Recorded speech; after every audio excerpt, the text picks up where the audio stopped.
Juan Alfonso Ray iyo Jose Alfonso Garcia oo ah laba muwaadin oo u dhashay dalka Spain isla markaana burcadbeed Soomaaliya ay ku haystaan dhulka miyiga ah ee gobolka Mudug ayaa waxa hadda haysta dhibaato xooggan oo dhinaca nolosha ah.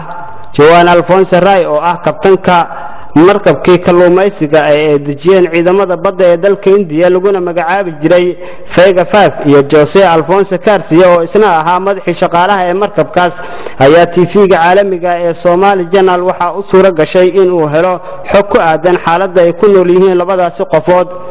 Juan Alfonso Ray oo ahaa kabtanka markabkaas ayaa ugu horreyn waxa uu ka hadlayaa xaaladda ay ku nool yihiin isaga iyo saaxiibkiisa iyo sida ay ula dhaqmaan kooxda burcadbadeeda ee gacanta ku haysa. Juan Alfonso Ray waxa uu sheegay in aysan jirin wax xiriir ah oo dhex maray dawladda Spain, shirkadda kalluumaysiga Bascanova iyo waliba kooxda burcadbadeeda ee haysata isaga iyo saaxiibkiisa, taasi oo uu sheegay in ay halis gelin karto noloshooda. The situation, the life, some days food, good, water, sometimes a bad problem. Every day say me kill us, and the government more 3 months and still contact with these men. I don't know because but more 3 months. They are waiting contact with the Spanish government and still nothing. I don't know. And the time is finished for us. You look around. It's possible.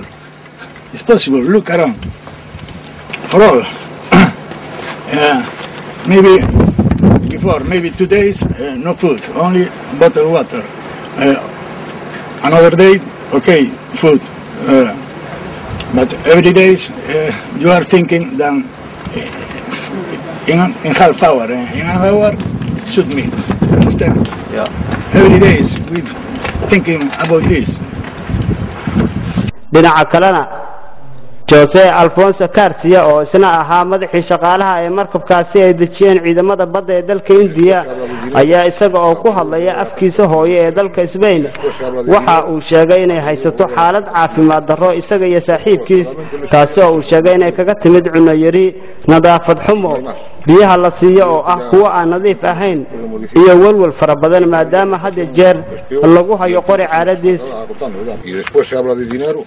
Para poder volver a casa tranquilamente.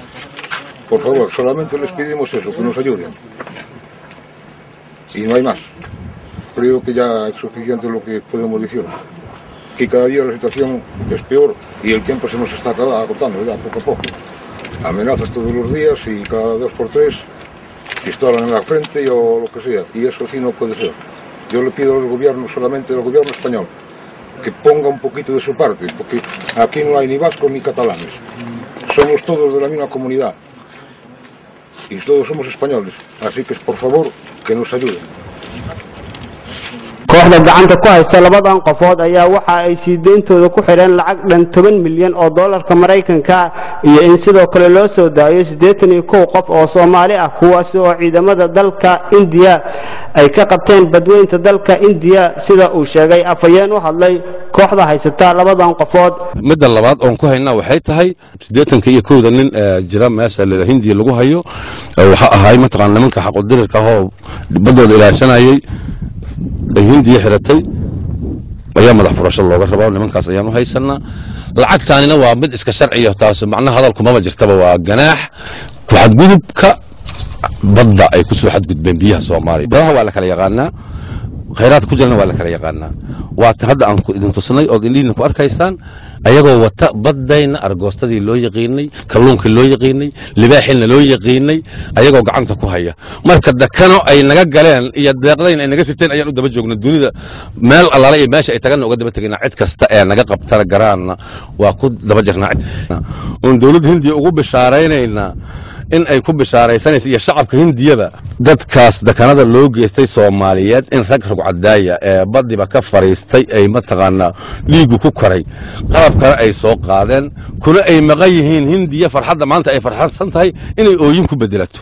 Lahaystayaashan u dhashay dalka Spain waxa ay kooxaha burcadbadeeda Soomaalida u gacan galeen 27 December sanadii 2010 markaas oo burcadbadeeda Soomaalida ay qafaasheen markabkii Vega 5 waxaana kooxaha burcadbeeda Soomaalida ay markabkaasi kala dageen kabtanka iyo madaxii shaqaalaha iyagoo ula soo dhaqay dhulka miyiga ee gobolka Mudug kooxaha burcadbeeda Soomaalida ayaa markii ay markabkaasi kala dageen labadan qofood waxa ay mar kale u shaqo tageen biyaha caalamiga si ay u soo afduubtaan markab kale iyagoo markaasi watayna markabka Fayga 5 hayeeshee waxa intaasi kadib si kadisa weerar ugu soo qaaday markab dagaal oo laga leeyahay dalka India waxaana taasi ay keentay inuu quuso markabka Fayga 5 iyo qaar ka mid ah shaqaalihii saarnaa oo halka ku dhintay kadib markii uu haleelay gantaal ay soo tuureen ciidamada badda ee dalka India ee saarnaa